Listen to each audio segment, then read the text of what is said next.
And I am live. Welcome everybody to another episode of Sundays with the General, one of the last of the season, as I'll be transitioning back to blue collar game day as the NFL season starts. Um, Not much going on this week in terms of NFL news. There was the Matt Araiza situation that came up. Um, Obviously, football fans know Matt Araiza as the punt god, which I always thought was the corniest nickname ever heard. I don't care how good of a punter you are. Um, Not playing for the Buffalo Bills. It came out allegations of gang rape involving a 17-year-old girl. He was 21. At the very least, he admitted on a phone call with police to having sex with this 17-year-old girl that he knew was in high school while she was under the influence of alcohol. That is at the bare minimum statutory rape.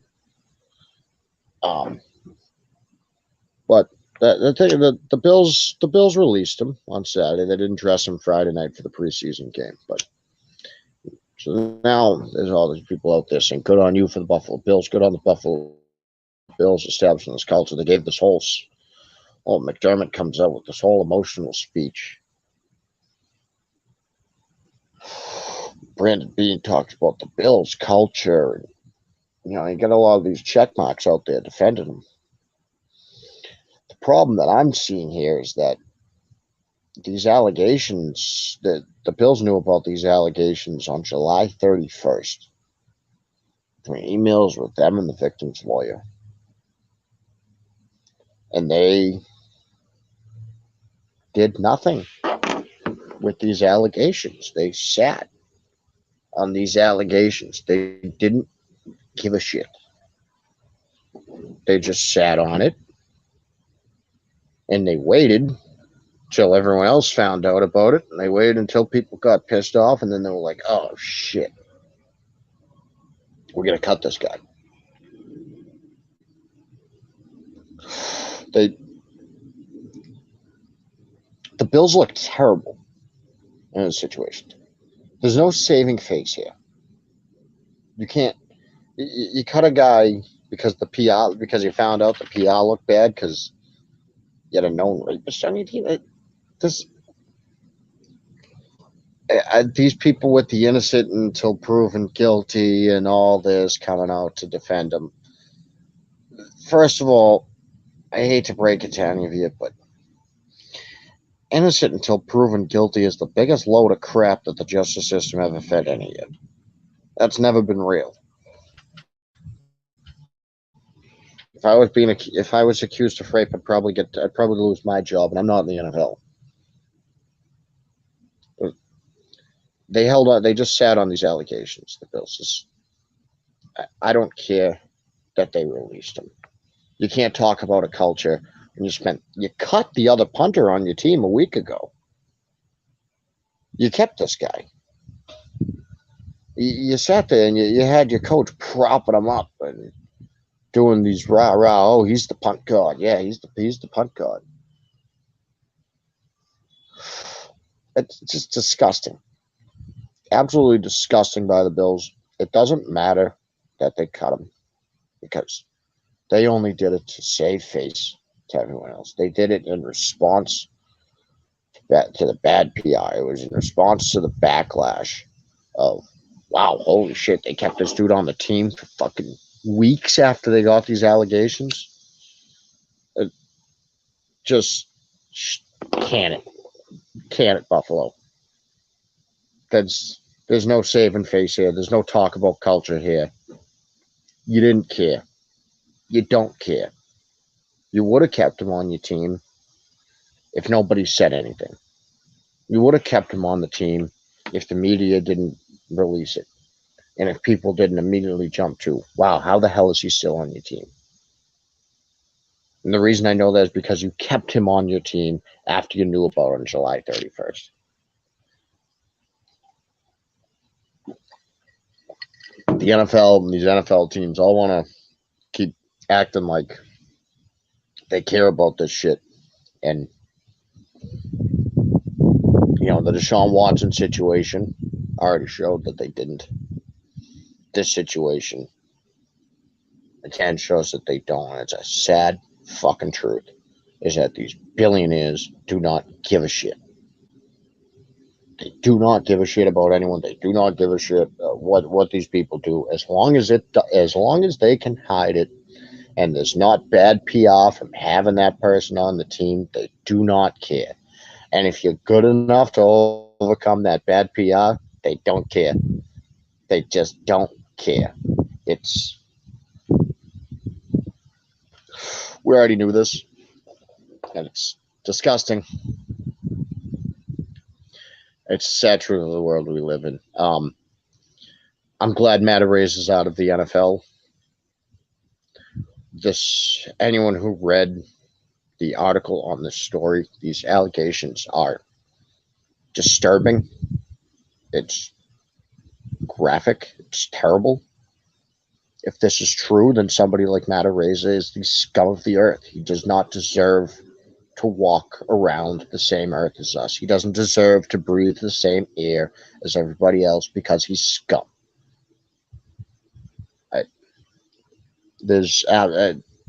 Go read it yourself. I'm not going to go into detail on the details that are shared in this story. It's absolutely disgusting. If you haven't read it, if this is true, and I'm sure more stuff is going to come out. It already seems true. Like I said, at the very least, he admitted to statutory rape. At the very least, which is jail time. But the rest of these allegations, if this is true, it's absolutely disgusting. He's an absolutely horrible person. The 3 people involved and the other 2 involved with him are terrible people. Just absolutely despicable type of stuff. And fuck you. Any of these Buffalo fans sitting here who tried to defend it, no. I actually saw someone come out with how do we know this isn't a scam to get money off of him? She knew he was going to be in the NFL, when this happened. Oh, yeah.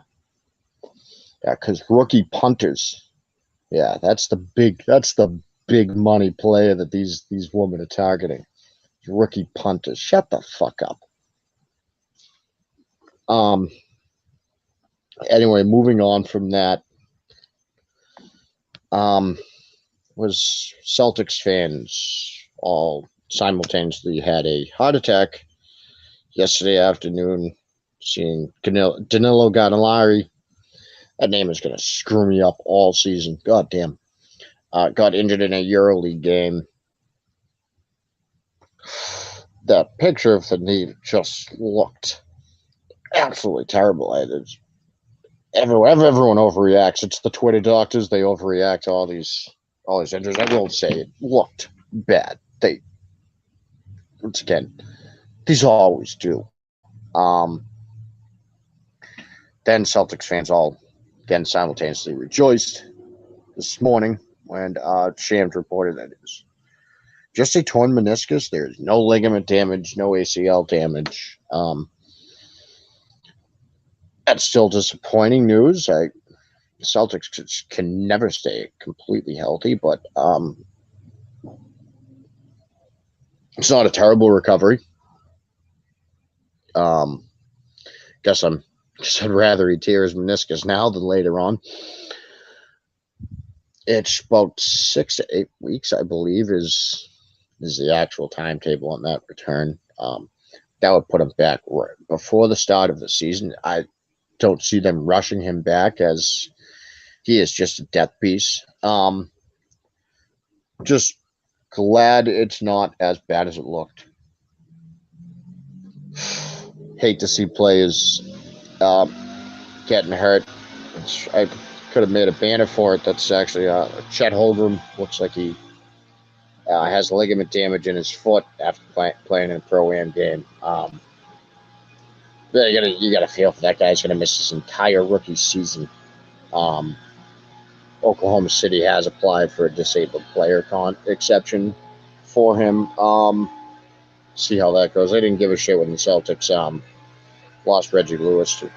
Reggie Lewis, he died in the 90s. But, whatever. But finally, my last point is breaking news for Patriots fans. Preseason games don't count. This doesn't count towards the regular season. You can't miss the playoffs because of how you did in the fucking preseason. Everyone's freaking out about the Patriots offense. Sure, it doesn't look impressive in the preseason games, which, again, are preseason games. Now, the reason that they're called preseason games is they're not really real games because it takes place before the regular season. I hate that I have to explain this to people, but apparently with the way that our media acts around here, with the way that the fans react to it, I have to explain this. So the preseason is just like an exhibition. This is kind of like a practice. That's why you don't see the starters play the entire game, because it's not a real game. So what you do in the preseason games, especially as the Patriots are starting to install a new offense, is you try some things that you might not do all the time in a regular season game. And you try to work on some things that, let's see how they work now, and maybe we can do it in the regular season, maybe we can't. But this is where we try it out and we find out what works, because it's not a real game. You see, it doesn't count. I'm seeing these. Is it too early to say that the offense sucks? Yes, it's too early to say that the Patriots offense sucks, because the season has not started yet.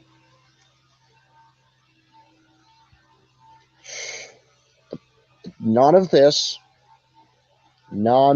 matters. If they won all of their preseason games 50-0, it wouldn't have any indication on how they're going to play in the regular season, because it is a preseason game. It is not a real game. They lost the game the other night. It has no indication on how they're going to do in the regular season, because it is a preseason game. It is not a real game. If we were going to keep freaking out, if we really want to freak out about it, why isn't anyone freaking out about the Bills? Because they just got their ass kicked by the Panthers in their last preseason game. The week before, the Patriots beat the Panthers in a preseason game. Oh, wait, it doesn't matter, because it's preseason, and it's not a real game.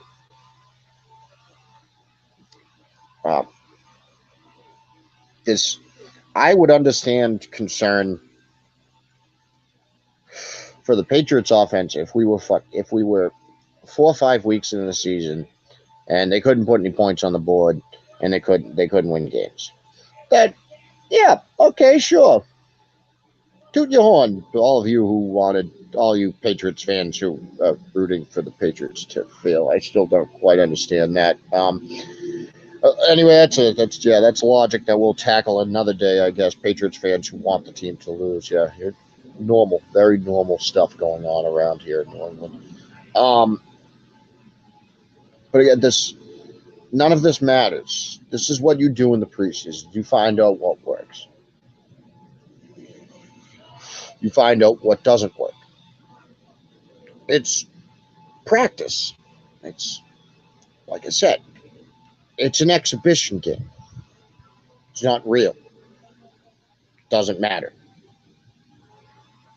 You could with the Ravens, they don't lose their preseason games. You know, they have this whole streak going on that I think is still going. I don't think they lost any preseason games. I haven't really kept track of it. I hear about it every year, but I don't keep track of it because I don't care because it's preseason. And it's not real. You know, winning these games, losing these games doesn't make a difference. The offense only playing, you know, that's the other point here is that like you mad the offense. They play like 3 series. The starters, they look a little shaky. It's not great because it's preseason. They're just trying things out. But you know, they only score like they go down the field. They only play like 3 series. So how many times? First of all, they got a touchdown called back the other night on a bad, stupid offense pass interference call. I didn't see any pass interference there. It's not like you score you go 3 for 3 your first 3 drives in a regular season game. So we're freaking out because they don't score a touchdown on every single drive in the preseason. You know, the games that aren't real don't count. The preseason,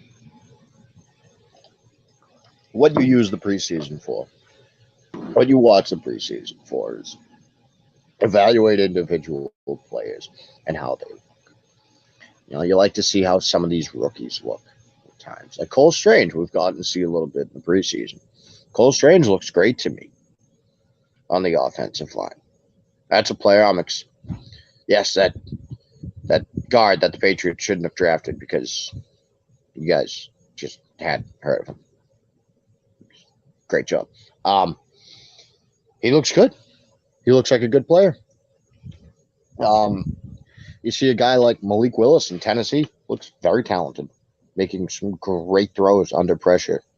Running up, had a huge run down the field. I didn't see exactly how many yards. You had Kenny Pickett look pretty good in the preseason. This is what you watch the preseason for, is individual player evaluations. You don't watch it to see who wins and who loses the game, because it doesn't really count. And actually, it doesn't count at all. None of it matters. Like, you can't get held out of the postseason because of your regular season. I mean, because of your preseason.